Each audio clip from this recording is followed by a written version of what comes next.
पूज्य स्वामी नरेंद्रानंद बाबा के मुखारबिंद से उस चीज को सुनेंगे और समझने का कोशिश करेंगे। श्री सद्गुरु महाराज की जय। बोलिए प्रेम से श्री सद्गुरु महाराज की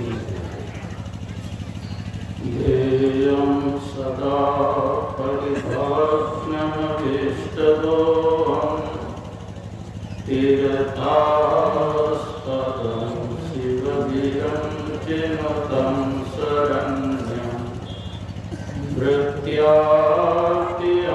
प्रणतपादभवादिपोतं वन्दे महापुरुषते चरणारविन्दं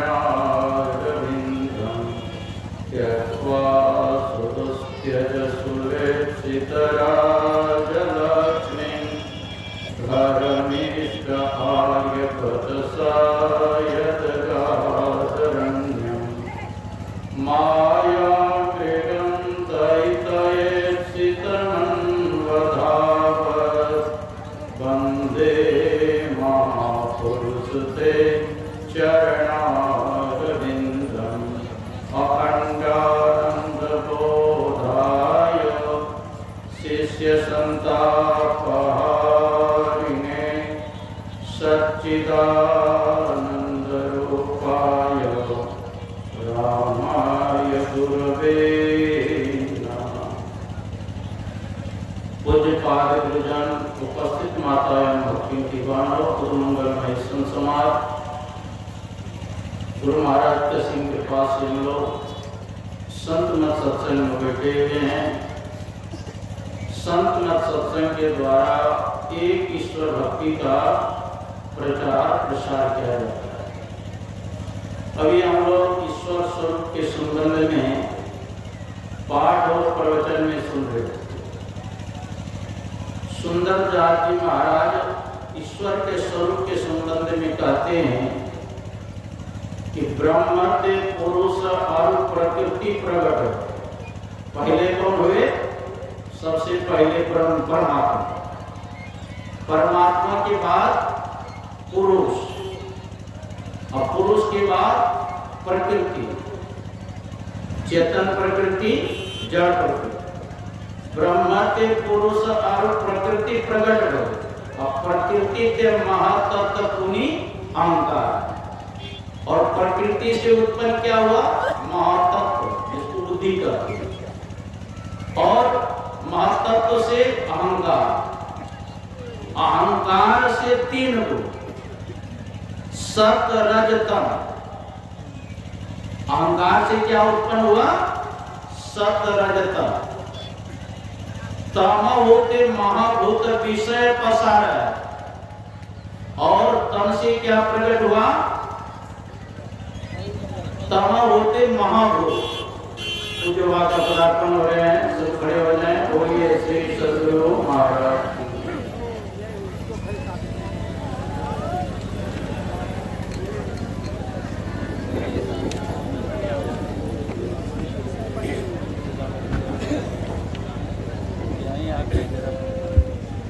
श्री सद्गुरु महाराज की जय। श्री सद्गुरु महाराज की जय। श्री सद्गुरु महाराज की जय। स्वागतम गुरुदेव, शरणागतम गुरुदेव, स्वागतम गुरुदेव, शरणागतम गुरुदेव, स्वागतम गुरुदेव, शरणागतम गुरुदेव, स्वागतम गुरुदेव, शरणागतम गुरुदेव। श्री सद्गुरु महाराज की जय। पूज्य बाबा का पदार्पण हो चुका है, मंचासीन हो चुके हैं और उनका इशारा भी हो चुका है। आप तमाम लोगों को बैठने के लिए शांतिपूर्वक आप तमाम माताओं बहनों सत्संग प्रेमी सज्जनों से निवेदन है, आप लोग शांति पूर्वक यथाशीघ्र बैठ जाए। जो भी व्यक्ति खड़े हुए हैं यथाशीघ्र बैठ जाए। और स्वयं सेवकों से पुनः एक निवेदन है कि मंच के दोनों साइड स्वयं सेवक आके खड़े हो जाए। प्रवचन के क्रम में किसी भी शब्द पर कोई भी व्यक्ति उठकर मंच के पास ना आए और मंच के पास इधर से उधर ना करें। दान देने के लिए भी, चढ़ावा चढ़ाने के लिए भी मंच के पास नहीं आए। श्री सदगुरु महाराज की जय। हम लोग पूज्य स्वामी नरेशानंद बाबा से सुन रहे थे, प्रवचन का क्रम जारी रहेगा। श्री सदगुरु महाराज की जय। बोलिए प्रेम से श्री सदगुरु महाराज की जय। पूजवा का पदार्पण हो चुका है, आप लोगों को दर्शन भी हो रहा है और उनके कल्याणकारी भजनों को सुनेंगे।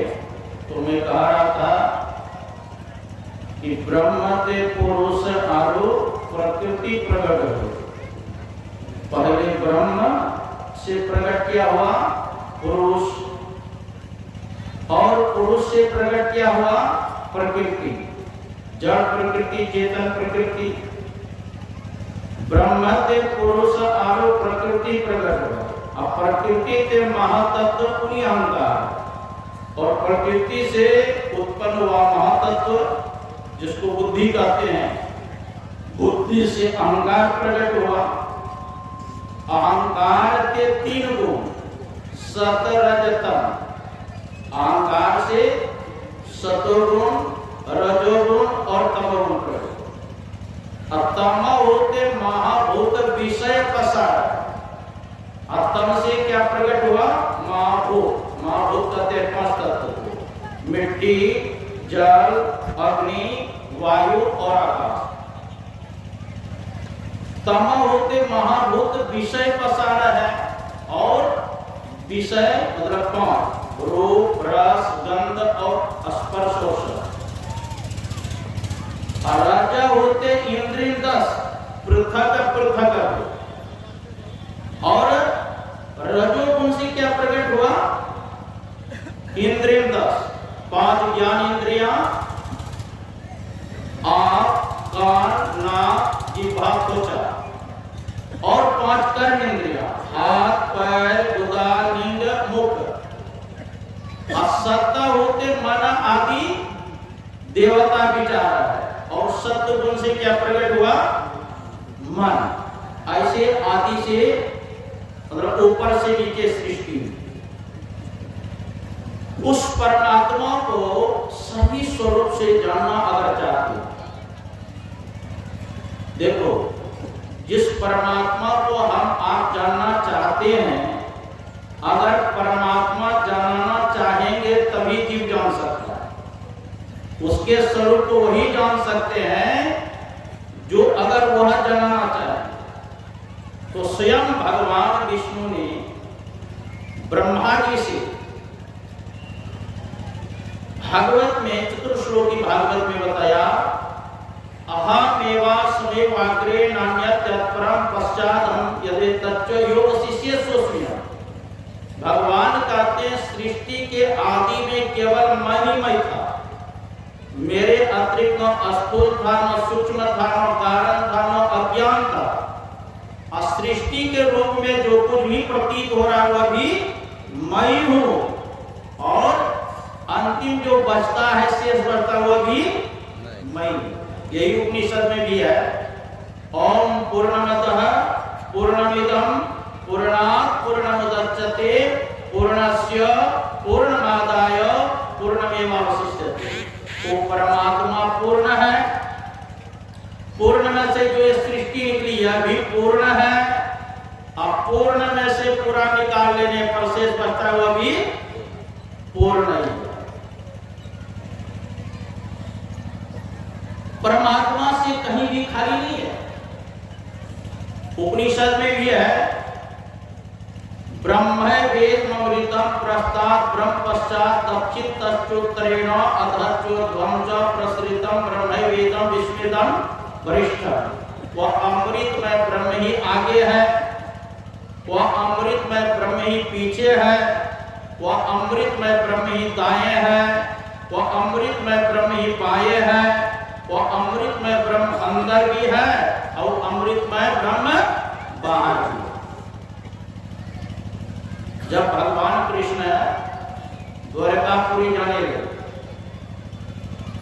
तो मां कुंती हाथ जोड़ करके भगवान कृष्ण की स्तुति करती है।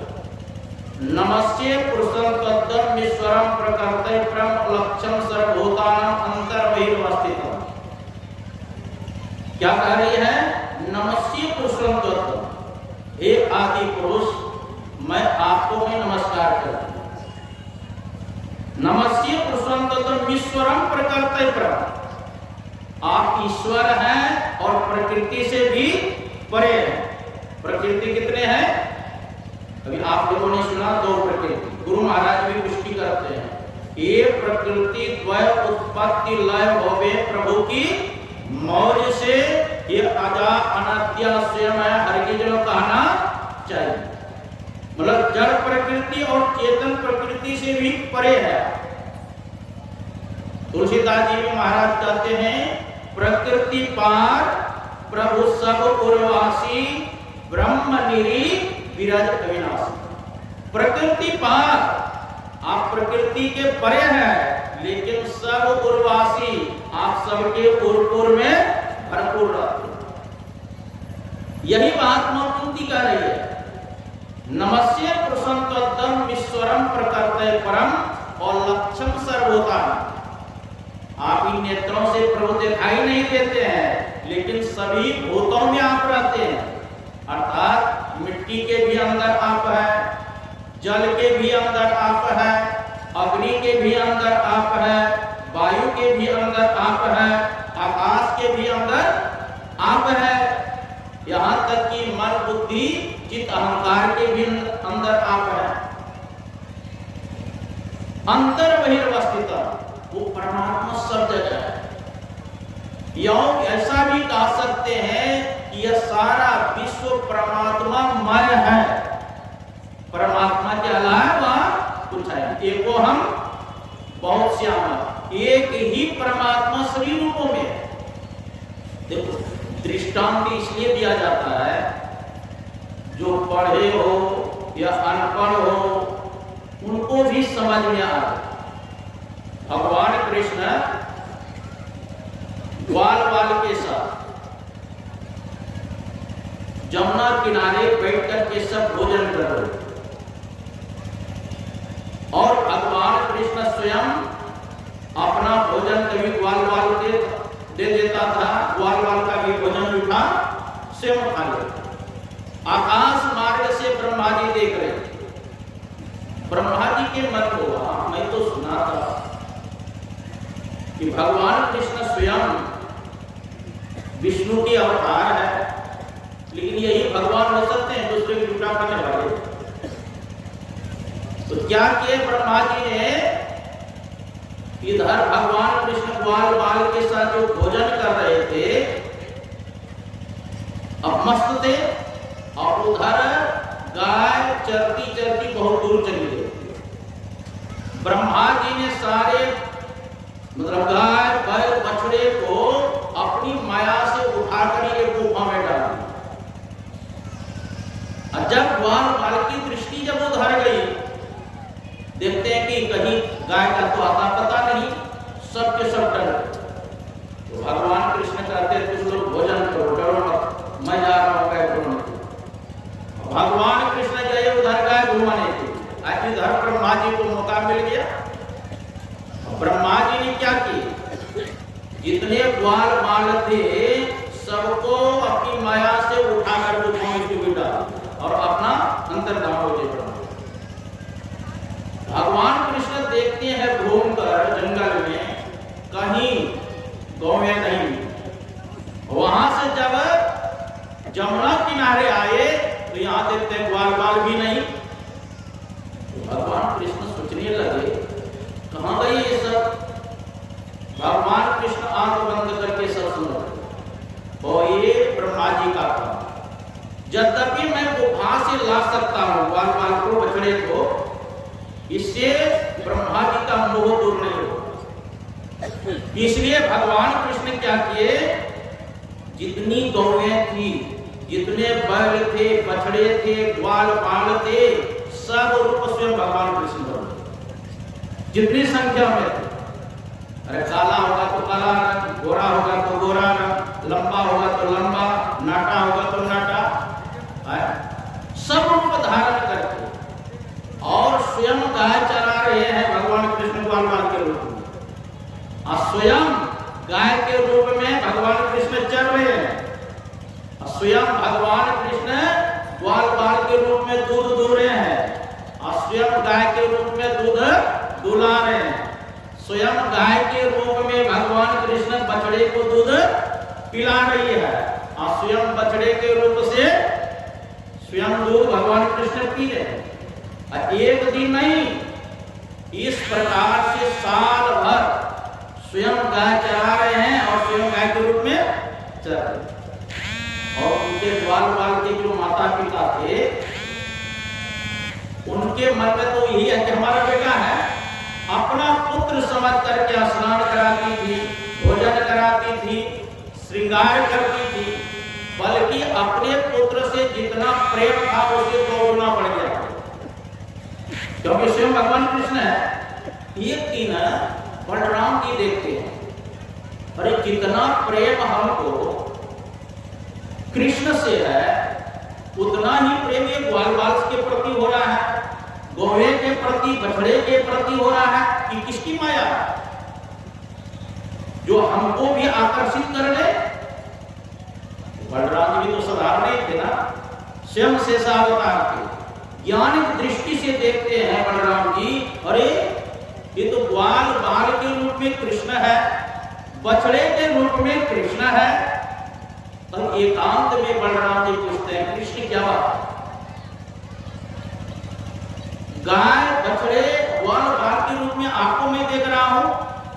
तो भगवान कृष्ण संक्षिप्त रूप में बताया कि जो असली ग्वाल बाल बछड़े थे, वो ब्रह्मा जी ने अपने माया से उसको गुफा में डाला, इसलिए वही गाय के रूप में, बछड़े के रूप में, ग्वाल बाल के रूप में।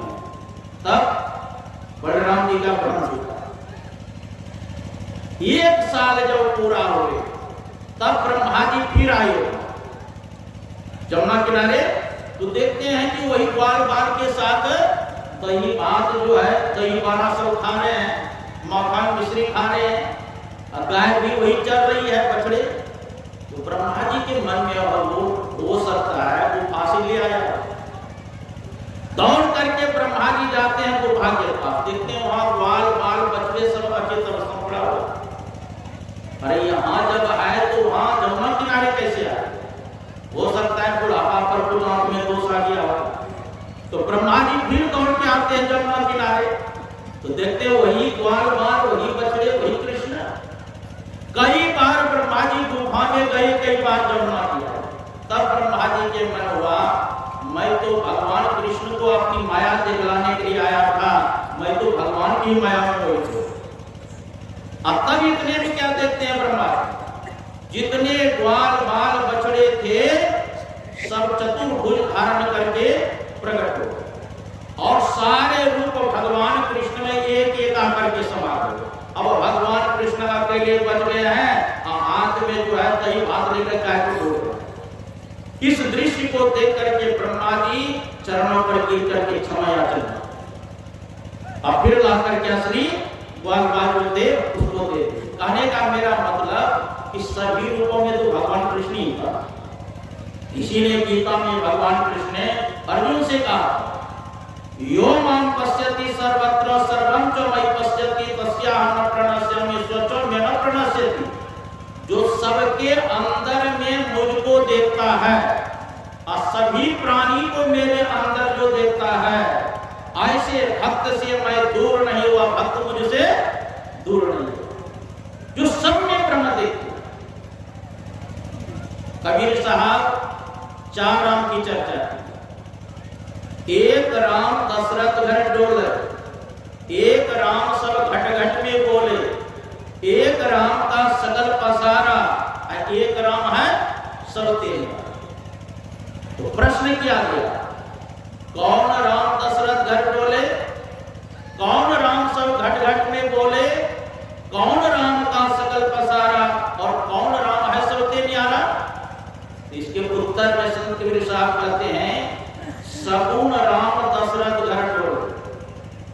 जीव राम सब घट घट में बोले, निर्गुण राम का सकल पसारा, ब्रह्म राम है सब तेरे। देखो जो आत्मज्ञानी हो जाते हैं वह सगुण राम में भी ब्रह्म का दर्शन करते हैं, जीव राम के अंदर भी ब्रह्म का दर्शन करते हैं और निर्गुण राम के अंदर भी ब्रह्म का दर्शन करते हैं। ब्रह्म तो ब्रह्म है। गुरु महाराज भी महर्षि पदावली में कहते हैं, जय जय राम जय जय राम जय जय राम कहो जय जय राम। सब में व्यापक सबते न्यारा और सब घट एक ही राम हो राम। मेहदी में लाली घी दूध में और फूल में बास समान हो राम। रूपन रस नहीं नहीं गंध परसन, नहीं शब्द नहीं नाम हो राम। एक अनी अरूप अनामा, अज अव्यक्त सो राम हो राम। मन बुद्धि इंद्रिय को गम नहीं, आत्म गम्य सो राम हो राम। पिंड में गुप्त ब्रह्मांड में गुप्त सो अत्यंत विलक्षण राम हो राम। पिंड ब्रह्मांड परे प्रत्यक्ष सो सर्व परे प्रधान हो राम राम। गुरु भक्ति करी गुरु गुरु लही भजी, में ही पाइए राम हो राम। उस राम को जानना चाहते हैं, उस ब्रह्म को जानना चाहते हैं, उस ईश्वर को जानना चाहते हैं, उस अल्लाह खुदा को जानना चाहते हैं, उस गॉड को जानना चाहते हैं, तो गुरु से युक्ति जान करके साधन करेंगे तब उस राम को जान सकते हैं, उस ब्रह्म को जान सकते हैं। गुरु महाराज सत्संग योग में दिए हैं, अग्निर्देवो दुजातीना मुनिनाम नृति देवतम प्रतिमा स्वर बुद्धिनाम सर्वत्र समदर्शी। अग्निर्देवो दुजातीना, ब्राह्मण क्षत्रिय वैश्य का देवता दिया गया अग्निदेव। अग्निदेवो दुजातीना, अब मुनिनाम नृति देवतम, अब मुनियों का देवता कहाँ है? कहा वह हृदय में है। प्रतिमा स्वर बुद्धिना, प्रतिमा की देवता प्रारंभिक मनुष्य के लिए, और सर्वत्र समदर्शिना, जो आत्मज्ञानी है उनका देवता सर्वत्र हम में तुम में खड़े हम में प्रहलाद जी ने कहा, सब में ब्रह्म का वास कर देते हैं। यही बात भगवान कृष्ण अर्जुन से कहते हैं, ईश्वरः सर्वभूतानां हृदये से अर्जुन तिष्ठति भ्राम्यन् सर्वभूतानि अंतरारूढ़ानि माया। हे अर्जुन, वह ईश्वर सभी भूतों में भ्रमण करते हुए सबके हृदय में तिष्ठित है, लेकिन दिखाई क्यों नहीं देता? हम लोग हरिद्वार ऋषिकेश या बनारस में जब भोजन करते थे तो भोजन करने के समय गीता के 15वां अध्याय का पाठ होता है। 20 श्लोक है, इधर भोजन परोस रहे हैं, उधर गीता का पाठ होता है। उसके प्रथम श्लोक है, ऊर्ध्वमूलम् अधः शाखम् अश्वत्थम् प्राहुरभयम् छन्दांसि यस्य प्रणानि यस्तं वेद सूर्य। ऊर्ध्वमूलम् अधः, देखिए हम लोगों का जो मस्तक किधर है? ऊपर है ना, ऊर्ध्वमूल। अब वृक्ष का मस्तक किधर है? नीचे है। इस संसार को एक वृक्ष माना है, पूरे इस संसार में ब्रह्मांड क्या है? एक वृक्ष है। और संसार रूपी वृक्ष के डाल क्या है? जितने देवता है 33 करोड़, इस संसार रूपी पीपल वृक्ष के डाल बताए। और संसार रूपी पीपल वृक्ष के पत्ते क्या हैं? तो 4 वेद जो है, ऋग्वेद, सामवेद, यजुर्वेद और अथर्ववेद, ये 4 वेद को संसार रूपी वृक्ष के पीपल के पत्ते बताए। और कपोल जो कोमल कोमल पत्ता है वृक्ष में होता है, तो कपोल किसको बताया? 5 विषय को ही कपोल बताया, रूप, रस, गंध, स्पर्श और शब्द। तो कहती है संसार रूपी पीपल वृक्ष के जो जड़ को जानता है, जो मूल को जानता है, वही वेद के तात्पर्य को जानने वाला है, वही वेदज्ञ है। दरअसल में वही वेद को जाना। ये संसार रूपी पीपल वृक्ष की जड़ मूल क्या है? तो वही परमपिता परमात्मा। उसी को गीता में कहते हैं क्षर पुरुष, अक्षर पुरुष, पुरुषोत्तम, नासवान को क्षर पुरुष कहा गया, अक्षर को कूटस्थ बताया गया और पुरुषोत्तम को ही परमात्मा बताया। हम लोग भी सुबह सुबह स्तुति किए ना, सब क्षेत्र क्षर अपरा परापर और अक्षर पार में। तो उस पुरुषोत्तम को जानने के लिए क्या करना पड़ेगा? सदगुरु के शरण में जाना पड़ेगा। और सदगुरु से युक्ति जानेंगे और साधन करेंगे तब वह परमात्मा दिखाई देगा। अर्थात इस जीव को परमात्मा का दर्शन क्यों नहीं होता है? देखो, रामचरितमानस में भगवान राम को ब्रह्म की संज्ञा दी गई, मां सीता को माया की संज्ञा दी गई और लक्ष्मण जी को जीव की संज्ञा दी गई। जीव रूप लक्ष्मण ब्रह्म रूप राम का दर्शन करना चाहते, कैसे करेंगे? आगे राम लखन बने पाछे, तापस वेश विराजत काछे, उभय बीच सिया सोहति कैसे, ब्रह्म जी बीच माया। लक्ष्मण को जीव की संज्ञा, मां सीता को माया की संज्ञा, भगवान राम को ब्रह्म की संज्ञा। कहते जीव रूप लक्ष्मण ब्रह्म रूप अगर राम का दर्शन करना चाहते हैं तो बीच से माया रूपी सीता हट जाए तो जीव रूप लक्ष्मण को ब्रह्म रूप का राम का दर्शन। तो यही माया का जो पर्दा है, घट दम प्रकाश शब्द पट त्रय जीव पर है छाए। ये जीव के ऊपर अंधकार, प्रकाश और शब्द, ये तीन पर्दा। देखो, जीव के ऊपर तीन पर्दा और 5 शरीर के अंदर यह जीव है। कितना शरीर? स्थूल, सूक्ष्म, कारण, महाकारण, कैवल। 3 पर्दा 5 शरीर, कितना हो गया? 8 और 14 इंद्रियां से युक्त है यह। 5 ज्ञान इंद्रियां, 5 कर्म इंद्रियां और 4 अंतःकरण इंद्रियां। कितना हो गया? 14 5 19 और 3 22। और जागृत अवस्था में जीव का बैठक आंख में, स्वप्न में कंठ में, सुषुप्ति में हृदय में। और यह शरीर में जीव कहाँ है? कहा बिंदु मध्य जो जीवात्मा सूक्ष्म रूपेण वर्तते, बिंदु के मध्य में जीव का वासा है।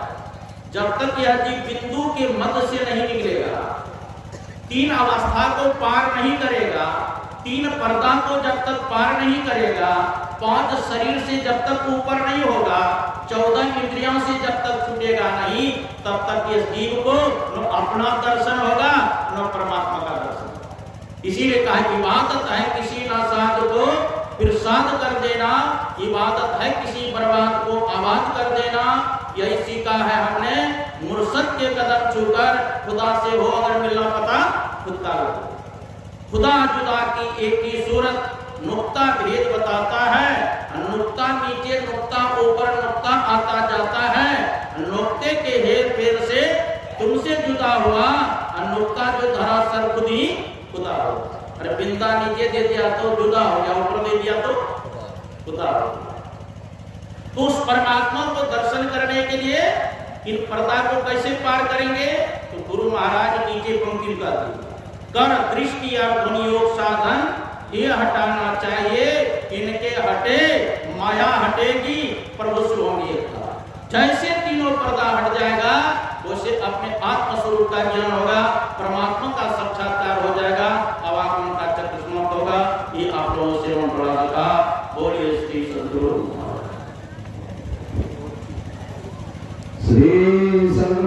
महाराज की जय।